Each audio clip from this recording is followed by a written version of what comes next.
ษฐีเขามีหลายกว่าเจ้าจริงลงตัวเมามัวเปลี่ยนหาเปลี่ยนหาเป็นหอใหญ่โตงามอาโคเศรษฐีเงินทังลืมคนนั้นเก่าหลังไปบ่สั่งนอนาเจ้าอยู่ห้องเศร้าสัญญาจะอดกัน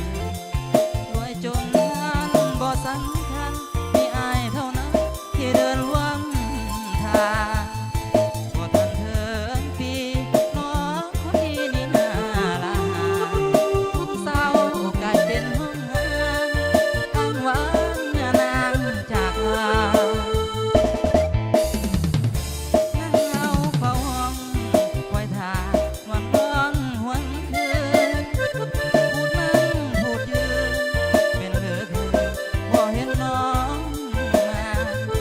ต้องสร้างเหตุใดมาลิ้มไหลหอดลุ่นคอยท่าหูบ่คนคอยสิบ้าเกิดกะดาห้องเศร้ายันทอ